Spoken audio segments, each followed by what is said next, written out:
Bueno, vamos a ver ahora la función de potencia. Entonces tengo potencia en DC y en AC. Vamos a potencia en DC. En este caso no tengo yo un medidor de potencia, pero estoy seguro que viendo la función de potencia en este calibrador lo van a entender perfectamente. Entonces, en DC, igual que en las demás funciones, yo puedo modificar el valor de potencia. Vamos a poner que quiero un watt. Ahí tenemos un watt, ¿sí? Lo que me está variando es la corriente. Si yo quiero 10 watts, van a ver cómo sube en 10 también la corriente. 10 watts, ¿sí? Yo puedo modificar la tensión.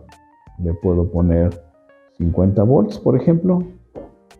Puedo modificar también la corriente. Vamos a suponer que le quiero poner 10 amperes, ¿sí? Y me da 0.5 kilowatts. Entonces, puedo hacerlo de esa manera o puedo hacerlo con las teclas de Tab, ¿sí? Modificar directamente el valor, 1 kilowatt. Me modifica la corriente, modifico también la tensión, puedo modificar la corriente y todo de manera bastante sencilla. ¿De acuerdo? Bueno, eso es tensión de corriente, potencia en corriente directa. Y vámonos ahora con potencia en corriente alterna. Tenemos aquí 10 watts con una tensión de 10 volts en AC, una corriente de 1 ampere a una frecuencia de 60 Hz, que es nuestra frecuencia de línea. Y lo interesante también es que tenemos aquí una fase de 0 grados. Entonces, nuevamente, quiero modificar la potencia, puedo poner 100 watts y ahí tenemos 100 watts. Puedo modificar también la tensión, ahora lo voy a modificar así y vamos a ponerle 110 volts, vamos a ponerle, que es la tensión que tenemos en la línea normalmente, la línea monofásica. 110 volts y una corriente de 10 amperes me dan 1.1 kilowatt. Puedo modificar también la frecuencia, si estoy calibrando, por ejemplo, equipos europeos, pues funcionan a 50 Hz, ¿verdad? Y también lo podría hacer. En este caso lo voy a dejar a 60 Hz, que es la frecuencia que tenemos aquí en la línea. Y por último, puedo modificar también la fase entre la tensión y la corriente. Si yo, por ejemplo, pongo una fase de 10 grados, bueno, va a disminuir el factor de potencia y van a ver cómo se modifica también la potencia. Aquí arriba tenemos 1.1 kilowatt. En cuanto le doy Enter, ya bajó a 1.0833 kilowatts. ¿Por qué? Porque disminuye por el factor de potencia que ya no es 1, sino es un poco menor. Si le pusiera 45 grados, que sería exagerado, pero bueno, pues me modifica a 0.7778. Todos sabemos que el coseno de 45 grados es 0.7071 por 1.1, pues ahí me da el resultado. Entonces, también puedo hacer este tipo de modificaciones de fase en potencia de corriente alterna. ¿Qué más tenemos aquí? Bueno, yo puedo modificar, como les decía, tensión, corriente, frecuencia, la fase. Y tenemos esta función, que es la de armónicos.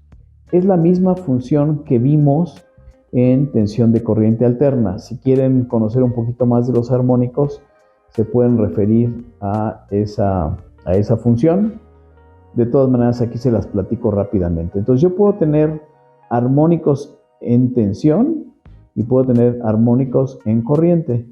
Aquí ya tengo predefinido unos armónicos en test 2 y puedo modificar cualquiera. Vamos a poner que tengo estos de preset 4, le pongo edit.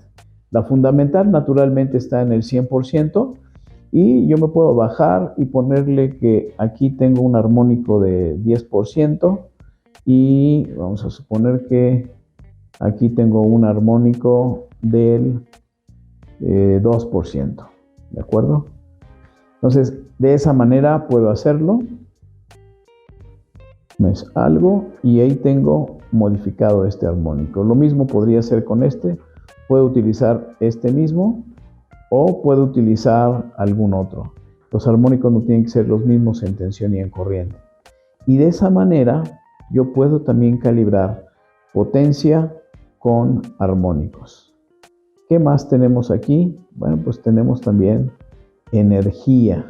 Entonces yo le puedo decir, si yo tengo un medidor de energía y quiero ver si está midiendo bien este medidor de energía. Queremos modificar la potencia y ya, vamos a ponerle Edit y vamos a poner que queremos 7000 watts por segundo. Bueno, pues ahí están 7000 watts por segundo y nos muestra el tiempo que va a tardar en darnos esos 7 kilowatts por segundo.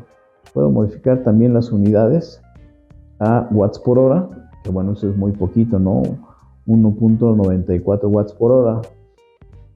Pero no lo voy a hacer más largo. ¿Por qué? Porque les quiero mostrar cómo es que funciona aquí el equipo. Entonces necesitaría 6.364 segundos para llegar a esa energía. Vamos a ponerlo más exacto, vamos a ponerle mejor 2 watts por hora, 6.545 segundos. Y en cuanto le doy Upper, pero voy a hacer un truquito, permítanme tantito. Me va a marcar un error el calibrador. Es más, se los muestro. Si le doy Upper, aquí me dice que la resistencia entre las terminales de corriente es demasiado alta. Pues hagamos un corto nada más para poder ver cómo funciona. ¿Sí? Nos regresamos, esta energía, 2 watts por hora, y ahora sí le damos Upper. Y se dan cuenta, empieza a correr un cronómetro y nos va mostrando la energía que va entregando este equipo. Ahí está, terminó el tiempo y nos entregó 1.99956 watts por hora. Entonces, de esa manera también podemos calibrar en energía. Otro dato u otra función interesante que tiene este equipo, vamos a quitar los armónicos, vamos a quitar la energía, es que en corriente puedo utilizar también una bobina. La bobina que utilizamos en corriente la podemos utilizar también aquí en potencia y energía. Entonces me voy al modo, le pongo bobina y van a ver cómo se va a modificar inmediatamente por 50, porque nuestra bobina que configuramos es de 50 vueltas. Y entonces, en lugar de simularme una potencia que originalmente era de, vamos a verlo, 1.1 kilowatt, al multiplicarlo por 50 con la bobina, se va a 0.05 megawatts. Naturalmente tengo que conectar yo la bobina a este calibrador y el medidor de potencia o de energía, si así lo quisiera, tendría que ser un medidor de corriente de gancho. Bueno, pues como vimos, podemos calibrar potencia, podemos calibrar energía, podemos incluso simular ese desfasamiento entre corriente y tensión, meter armónicos, con lo cual podemos calibrar casi cualquier medidor de potencia y de energía. Si requieren ver más funcionalidades de este calibrador, el 9010 Plus, no dejen de seguir nuestro canal. Ahí tenemos más videos. Nos vemos en la próxima.